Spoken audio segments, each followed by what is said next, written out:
RC Music presents.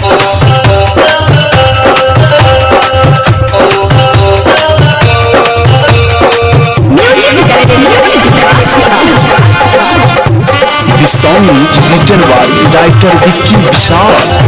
आप सुन रहे हैं अवधेश प्रेमी को।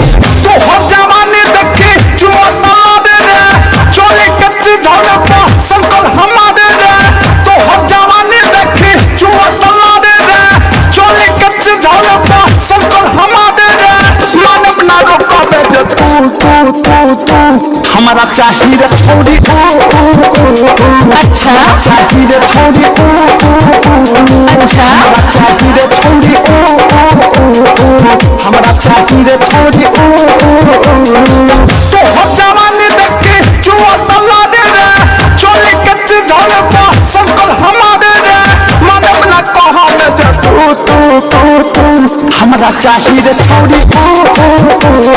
अच्छा चाहिए थोड़ी हमारा चाहिए थोड़ी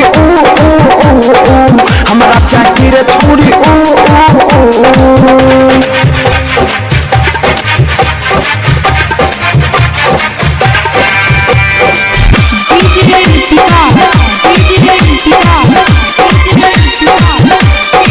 उमर हिलो ने मारे पानी लेखा फलका दोसर कुछ होना चाहिए दे हमें खलक फलक उमर हिलो ने मारे पानी लेखा फलका दोसर कुछ होना चाहिए दे हमें खलक दोसर कुछ होना चाहिए दे हमें खलक बाबा उड़ाई लेता लौटा लौटेगा कबले देवाला लेता कोई हम छेड़ा चाहे जलो बाबी हमके चाहिए थोड़ी हमके चाहिए थोड़ी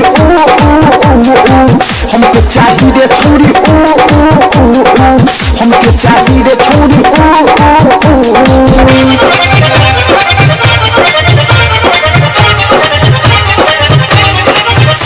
स्टूडियो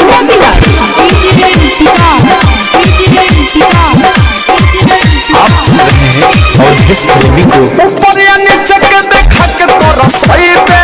बोल ना हो कबची जावाची खइबे ऐसा का अरे सुना तो नीचे खइबे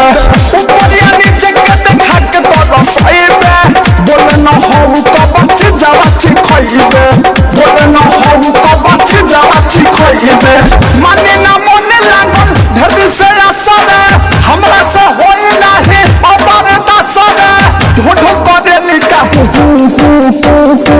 हमरा चाहिए थोड़ी हमारा चाहिए थोड़ी हमारा चाहिए थोड़ी हमारा चाहिए थोड़ी